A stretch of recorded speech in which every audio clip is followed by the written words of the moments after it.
Hello guys, welcome to my channel technical mindset. आज हम लोग इस वीडियो में बात करने वाले हैं कि हमें ऑप्शन बायर बनना चाहिए या ऑप्शन सेलर। 25% रिड्यूस मार्जिन का जो रूल 1 जुलाई से लागू हुआ है, उस वजह से बहुत सारे ट्रेडर या तो ट्रेडिंग छोड़कर जा रहे हैं या जो ट्रेडर हैं वो ऑप्शन के तरफ जल्दी से भाग रहे हैं, तेज़ी से ऑप्शन के तरफ भाग रहे हैं। वो ऑप्शन के ऊपर डिपेंड हो रहे हैं क्योंकि उनके पास इतना कैपिटल है नहीं कि फुल कैपिटल लगाकर इंट्राडे में स्टॉक में ट्रेड करें। और क्योंकि अगर वो 5-10 स्टॉक बाय भी कर लिए तो उनको बहुत ज़्यादा बेनिफिट नहीं होने वाला है, वो बहुत ज़्यादा पैसा अर्न नहीं कर सकते हैं स्टॉक बाइंग से। इसलिए वो ऑप्शन पर डिपेंडेंट हो रहे हैं क्योंकि ऑप्शन यहाँ पर एकमात्र सिर्फ जो यहाँ पर ऑप्शन है वो ऑप्शन बाइंग या ऑप्शन सेलिंग है, क्योंकि यहाँ ही उन्हें अच्छा प्रॉफिट मिल सकता है इंट्राडे जो ट्रेडिंग करते हैं उन्हें। तो अभी हमें जो कंफ्यूज्ड हैं, जो नए ट्रेडर हैं वो कंफ्यूज्ड हैं या जो जल्दी में ऑप्शन पे आए हैं, तो उन्हें वो बहुत ही कंफ्यूज है। उन्हें समझ नहीं आ रहा है कि हमें ऑप्शन बायर बनना चाहिए या ऑप्शन सेलर। उन्हें एक बात समझना चाहिए कि ऑप्शन बायर या ऑप्शन सेलर, ऑप्शन सेलिंग या ऑप्शन बाइंग दोनों ही बेनिफिट देती है और दोनों में ही रिस्क होता है। तो इस बात को उन्हें समझना पड़ेगा। ऑप्शन के डिसएडवांटेज या ऑप्शन बाइंग या ऑप्शन सेलिंग जो भी है, इनका डिसएडवांटेज और एडवांटेज को समझना पड़ेगा, तभी आप डिसाइड कर पाओगे कि आपको ऑप्शन बायर बनना चाहिए या ऑप्शन सेलर। यदि आप भी इस तरह से कंफ्यूज हैं कि आपको क्या बनना चाहिए और आप इस वीडियो पर आ चुके हैं, तो इस वीडियो को एंड तक देखें। आप खुद डिसाइड कर पाओगे कि आपको ऑप्शन बायर बनना चाहिए या ऑप्शन सेलर। तो चलिए हम समझते हैं ऑप्शन बाइंग और ऑप्शन सेलिंग के एडवांटेज और डिसएडवांटेज को। उससे पहले यदि आपने पहली बार मेरे चैनल पर विजिट किया है तो मेरे चैनल को सब्सक्राइब कर दे और बेल आइकन को भी प्रेस कर दे ताकि मैं जब भी वीडियो अपलोड करूं उसका नोटिफिकेशन सबसे पहले आपको मिले।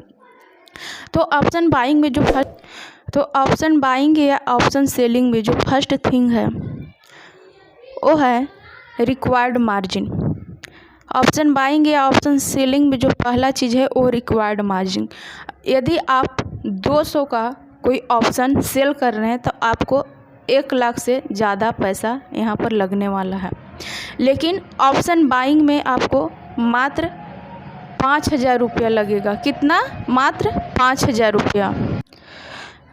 जो कैपिटल की वजह से ट्रेडिंग छोड़ रहे हैं या कैपिटल की वजह से ऑप्शन पर डिपेंडेंट हो रहे हैं, उनके लिए तो ऑप्शन बाइंग ही बेहतर हुआ। लेकिन अभी आपको सिर्फ फर्स्ट पॉइंट देखने को मिला है। आप सिर्फ मार्जिन के हिसाब से ये डिसाइड मत कीजिए कि हमें ऑप्शन बायर ही बनना है। अभी आगे और भी बहुत सारे चीज़ें हैं जिसे आप देखिए, समझिए, इसके बाद डिसाइड कीजिए कि आपको ऑप्शन बायर बनना है या सेलर। सेकेंड चीज़ है वो है लॉस ऑफ चांस।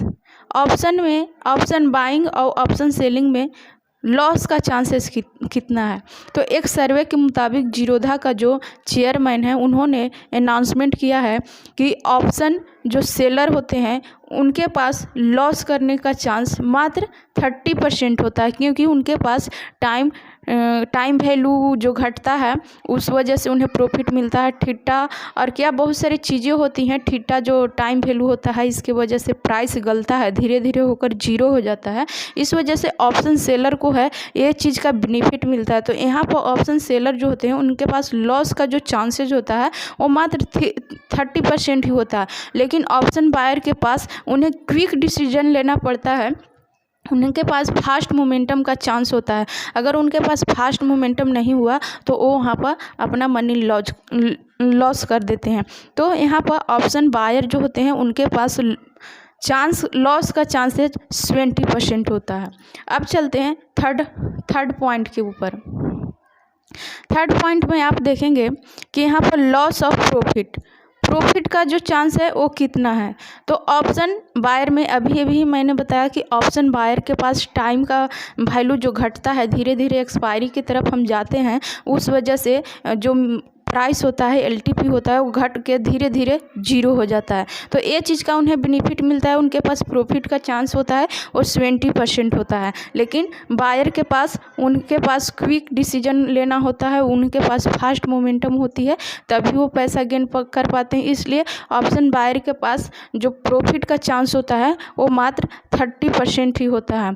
एक सर्वे के मुताबिक जो ऑप्शन बायर होते हैं वही लोग 20% लोग यहाँ पर अपना मनी लॉस करते हैं, सिर्फ 30% ही लोग यहाँ पर पैसा कमाते हैं, क्योंकि यहाँ पर हार्ड वर्क करना पड़ता है। उन्हें एनालिसिस जो करना पड़ता है, बहुत क्लियरली एनालिसिस करना पड़ता है, उनके पास बहुत ही हार्ड वर्क करना पड़ता है। वो जो एनालिसिस किए हैं कि हम ये जो इंडेक्स या जो भी करते हैं, इंडेक्स निफ्टी 50 या बैंक निफ्टी, जिसमें भी वो ट्रेड करते हैं, उनके पास क्लियरली व्यू होना चाहिए कि वो मोमेंटम किस तरफ करेगा। उनके पास फास्ट मोमेंटम ही सिर्फ एक ऑप्शन होता है कि अगर जो एनालिसिस किए हैं उसमें अगर फास्ट मोमेंटम हो रही है तो ही ऑप्शन बायर पैसा कमा सकता है। क्योंकि और अगर मार्केट या तो साइडवेज चल जाए या स्लोली अप मूव करे तो उनके पास पैसा अर्निंग नहीं होता है, वो फाइनली स्टॉप लॉस दे के जाते हैं। तो इस वजह से एक सर्वे में आया है कि ऑप्शन बायर होते हैं वो मात्र 30% ही लोग होते हैं जो ऑप्शन बाइंग करके पैसा गेन करते हैं। चलिए फोर्थ थिंग देखते हैं। चौथा जो थिंग है वो है रिस्क। ऑप्शन सेलिंग में रिस्क कितना है, ऑप्शन बाइंग में रिस्क कितना है।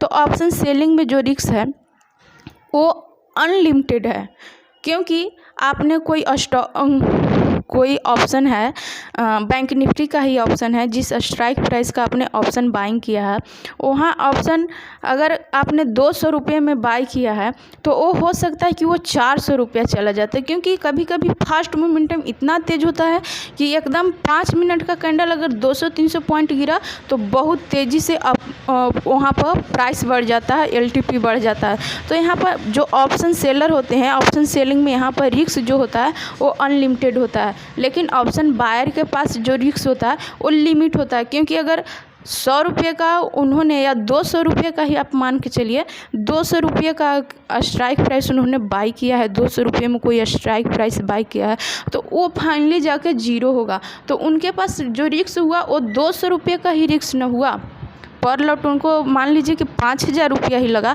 तो 5000 रुपया ही यहाँ पर गंवा के जाएंगे ना। जीरो से ज़्यादा तो कुछ नहीं हो सकता है, फाइनली जीरो होगा तो उनका तो स्टॉप लॉस ऐसे ही हिट हो गया। तो उनके पास लिमिट रिस्क है, लेकिन सेलर जो होते हैं उनके पास अनलिमिटेड रिस्क होता है। अगर 200 का ऑप्शन 400 चला गया या 800 चला गया तो उनको सोचिए वो 600 पॉइंट का वहाँ पर उनको स्टॉप लॉस देना पड़ा। तो इस तरह से होता है कि ऑप्शन सेलर के पास जो रिस्क होता है वो अनलिमिटेड होता है, और ऑप्शन बायर के पास जो रिस्क होता है वो लिमिटेड होता है, क्योंकि वो जितना पैसा लगाए वो फाइनली जाकर जीरो होगा। तो 200 रुपये का उन्होंने अगर कोई स्ट्राइक प्राइस है जो जिसका एलटीपी है 200 रुपया, अगर उन्होंने बाय किया है तो जीरो भी हो गया तो उनका 200 रुपया ही गया। लेकिन अगर 200 का अगर 600 हो गया तो ऑप्शन सेलर यहाँ पर 400 पॉइंट का उनका एसएल गया। तो इस तरह से होता है ऑप्शन सेलिंग और ऑप्शन बाइंग में रिस्क।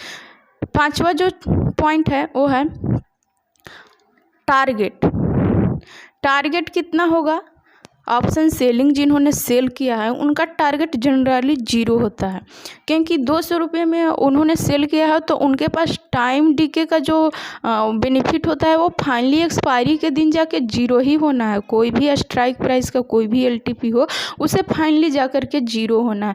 तो उनके पास टारगेट निश्चित होता है कि यहाँ पर जीरो होना ही होना है, लेकिन वो जीरो होने तक वेट करते हैं। लेकिन ऑप्शन बायर के पास कोई टारगेट नहीं होता है, वो कैसे टारगेट डिफाइन कर सकते हैं। अगर कोई 200 का कोई स्ट्राइक प्राइस है जो जिन्होंने वो 200 में बाय किया है तो उसका टारगेट क्या हो सकता है। हो सकता है कि वो 200 से 300 गया, 300 के बाद थोड़ा सा डाउन आया, फिर हो सकता है कि वो 500 गया। तो वो प्रॉफिट कहाँ पे बुक करें वो ये डिफाइन नहीं कर पाते हैं, क्योंकि उनके पास कोई टारगेट होता ही नहीं कि ये कहाँ तक जा सकता है। 200 का कभी 800 भी चला जाता है, कभी 1000 भी चला जाता है, कभी 500 जाने के बाद फिर से 150 तक आता है, और फिर 150 से अप मूव करके फिर वो 1000 का भी हाई लगाता है। तो इस तरह से ऑप्शन बायर जो होते हैं उनके पास टारगेट डिफाइंड नहीं होता है। उन्हें प्रॉफिट हो सकता है कि जो 200 का उन्होंने बाय किया वो 300 पर बुक किया और फिर पता चला कि वो 300 से 150 तक आया और फिर 700 का हाई लगाया। तो इस तरह से उनका यहाँ पर जो प्रॉफिट का जो यहाँ पर 700 है तो वहाँ पर प्रॉफिट उनका छूट गया, ये प्रॉफिट उनको छूट गया। तो इस तरह से वो प्रॉफिट टारगेट अपना डिफाइंड नहीं कर पाते हैं जो ऑप्शन बायर होते हैं। नेक्स्ट है टाइम। ये टाइम बहुत ही इम्पोर्टेंट होता है ऑप्शन सेलर और ऑप्शन बायर के लिए। ऑप्शन सेलर को वेट करने का टाइम है, वो एक्सपायरी तक वेट कर सकते हैं जीरो होने का, लेकिन ऑप्शन बायर यहाँ पर वेट नहीं कर सकते हैं, क्योंकि जितना भी उन्होंने बाय किया अगर उन्होंने एक्सपायरी तक वेट किया तो फाइनली जा कर के जीरो हो गया। तो इसलिए बायर के पास टाइम नहीं होता है, लेकिन सेलर के पास अपना टारगेट डन करने के लिए टाइम होता है एक्सपायरी तक, चाहे वीकली एक्सपायरी के लिए बाय किए हो या मंथली एक्सपायरी के लिए, उनके पास एक्सपायरी तक का टाइम होता है। लेकिन ऑप्शन बायर के पास टाइम नहीं होता। उनके पास अगर क्विक डिसीजन, अगर जिस दिन बाय किए उन्हें उस दिन अच्छा प्रॉफिट मिल गया तो अच्छा है, वरना उन्हें लॉस में ही निकालना पड़ता है, क्योंकि फाइनली वो एक्सपायरी के दिन जा कर के जीरो हो जाता है। तो इसलिए ऑप्शन बायर के पास टाइम बिल्कुल भी नहीं होता है, लेकिन सेलर के पास भरपूर टाइम है एक्सपायरी तक के।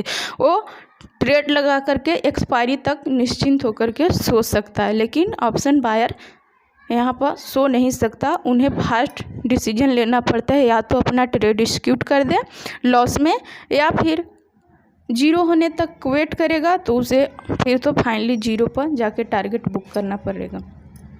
तो ये थी ऑप्शन बायर और ऑप्शन सेलर का डिसएडवांटेज और advantage. I hope you are understand my point of view, so hit the like button. And अभी तक आपने मेरे चैनल को सब्सक्राइब नहीं किया है तो मेरे चैनल को सब्सक्राइब कर दे और बेल आइकन को भी प्रेस कर दे, ताकि मैं जब भी वीडियो अपलोड करूं उसका नोटिफिकेशन सबसे पहले आपको मिले। Thanks for watching.